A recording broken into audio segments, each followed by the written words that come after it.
اتنا سال کا اہم دن تھا، اور اس دن کے ساتھ ساتھ اس صوبے کی حالت بھی سب کے سامنے ہے، دہشت گردی کے واقعات بھی سب کے سامنے ہیں، مگر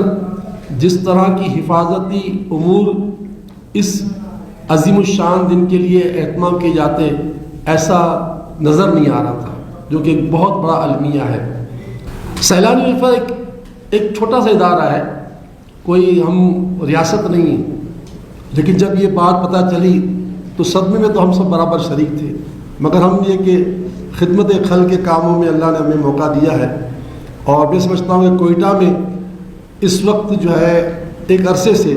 سیلانی سے بڑا کوئی ویلفیئر ادارہ کام نہیں کر رہا۔ اچھا، ہم جب صبح ہم نے اناؤنس کیا کہ ہم ایک خاندان کو، یعنی ایک فرد کو، ایک شہید کو 1 لاکھ روپے دیں گے اور 50,000 روپے ایک زخمی کو دیں گے، یہ ہم نے اناؤنس کیا، اور اس اناؤنسمنٹ کے بعد ہم نے اس کو پریکٹیکل طور پر آج صبح کی پرواز سے ہم یہاں آئے،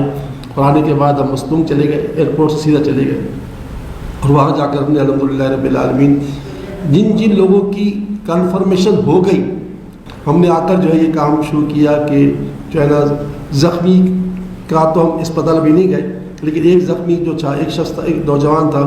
جس کا 4 سال کا بھائی جو ہے وہ شہید ہو گیا تھا، اور باپ کا ہاتھ اور پاؤں دونوں کٹ گیا، وہ درزی ہے، تو اس کو ہم نے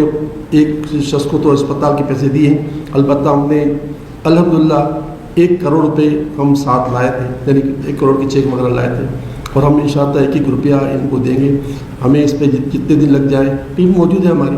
ہم نے پورا کسی ایک کو بھی ہم محروم نہیں چھوڑیں گے، ہاں کسی کو غلط بھی نہیں دینا، کیونکہ ہمارے پاس اپنا پیسہ نہیں ہوتا، سیلانی کے پاس آپ لوگوں کا پیسہ ہے، مخلوق کا پیسہ ہے، اس لیے ہم امین ہیں،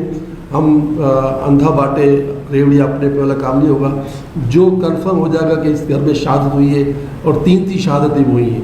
تو جتنی بھی شہادتیں ہوئی ہیں ہمارے 1 لاکھ سے کچھ ہی نہیں ہوگا، لیکن ہم نے جو وہاں جو باتیں سنی دکھیار لوگوں کے نمائندوں کی، کہ اتنا بڑا المیہ ہے کہ ابھی تک ایک ڈپٹی کمشنر ہمارے پاس نہیں آیا تعزیت کرنے کے لیے، تو ایسا تو نہیں ہونا چاہیے نا۔